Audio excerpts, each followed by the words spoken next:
প্রিয় দর্শক, এই ভিডিওতে দেখাবো কিভাবে আপনি আপনার ওয়াইফাই অথবা মোবাইল ডাটার আপনার নেট স্পিড বাড়াবেন। কিভাবে নেট স্পিড বাড়াবেন। আপনার যদি নেট স্লো হয় তাহলে এই ভিডিওটি দেখুন। এই ভিডিওটি দেখলে আপনার নেট চলবে ঝড়ের গতিতে। তো আপনার নেট স্পিড বাড়ানোর জন্য কয়েকটি সেটিংস দেখাবো, সেই সেটিংসগুলো করবেন।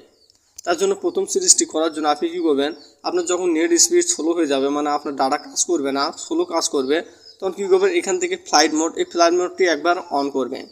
অন করবো এখান থেকে জাস্ট কয়েক সেকেন্ড পর আপনি চাইলে আবার অফ করে দেবেন।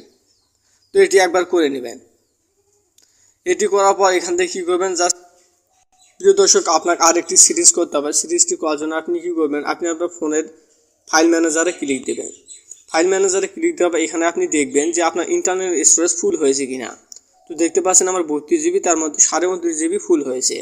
তো ইন্টারনাল স্টোরেজ যখন ফুল হয়ে যায় তখন আপনার ফোনটি স্লো হয় এবং আপনার নেটওয়ার্কটিও স্লো হয়ে যায়, যার ফলে আপনার নেট স্লো কাজ করে।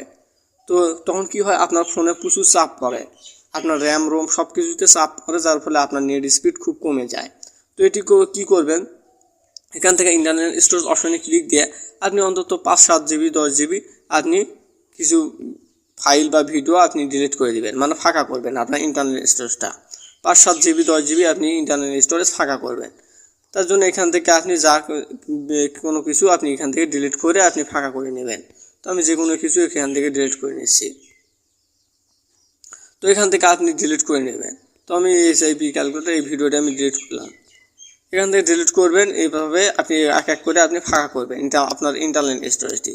তাহলে কী হবে, আপনার ফোনটি আগের তুলনায় খুব ফাস্ট কাজ করবে এবং আপনার নেট স্পিড ঝড়ের গতিতে চলবে। প্রিয় দর্শক, আপনাকে আরেকটি সেটিংস করতে হবে। সেটিংস করার জন্য এখানে উপরে 3 ডট মেনুতে ক্লিক দিবেন। ক্লিক দেওয়ার এখানে ক্লিন আপ স্পেস এই অপশনটিতে ক্লিক দিবেন, এরপর ওকে অপশনে ক্লিক দিবেন। তাহলে আপনার কী হবে, ক্লিন হয়ে যাবে। অ্যাপ্লাই অপশনে ক্লিক দিবেন।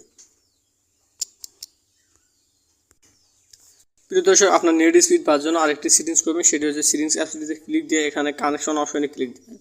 ক্লিক দেওয়ার মোবাইল নেটওয়ার্ক অপশনে ক্লিক দেওয়ার পর এখান থেকে আপনি কী করবেন, এখান থেকে আপনার নেটওয়ার্কগুলো সবসময়ের জন্য উপরটি সিলেক্ট করা থাকবে, এটি সিলেক্ট করবেন। সবসময় উপরটি সিলেক্ট করবেন।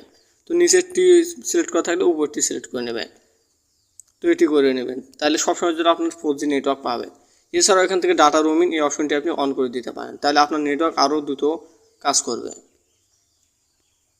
তো প্রিয় দর্শক, এইভাবে সম্পূর্ণ প্রসেসটি করবেন। করার পর আপনি মাঝে মধ্যে আপনার ফোনটি যখন হ্যাং করবে বা স্লো কাজ করবে, তখন আপনি এখান থেকে পাওয়ার বাটনটি চেপে ধরে এখান থেকে রিবুট বাটনটিতে ক্লিক দিবেন, মানে রিস্টার্ট বাটনটিতে ক্লিক দিবেন। তাহলে আপনার ফোনটি রিস্টার্ট নেবে। প্রিয় দর্শক, আরেকটি আপনি সেটিংস করতে পারেন। আপনি যদি আপনার ক্রোম ব্রাউজার বা আপনার যদি যে কোনো ব্রাউজারে যদি আপনার নেট স্লো হয়, সেক্ষেত্রে আপনি ব্রাউজার পরিবর্তন করবেন। মানে আপনি যে ব্রাউজার দিয়ে নেট চালাচ্ছেন দেখা যাচ্ছে যে স্লো কাজ করতেছে, সেক্ষেত্রে আপনি অন্য কোনো একটা ব্রাউজার ডাউনলোড করে আপনি চালাতে পারবেন। তার জন্য এখান থেকে গুগল প্লে স্টোরে আসার পর এখান থেকে আপনি যেমন বিভিন্ন ধরনের ব্রাউজার রয়েছে, এখানে ফায়ারফক্স ব্রাউজার রয়েছে, সেটি আপনি চাইলে ডাউনলোড করতে পারেন। তো প্রিয় দর্শক, এইভাবে সম্পূর্ণ প্রসেসটি স্টেপ বাই স্টেপ দেখে করে নেবেন, তাহলে আপনার নেট স্পিড আগের সাইড দ্রুত কাজ করবে। প্রিয় দর্শক, এই ছিল আজকে ভিডিওটি সম্পূর্ণ দেখার জন্য অসংখ্য ধন্যবাদ।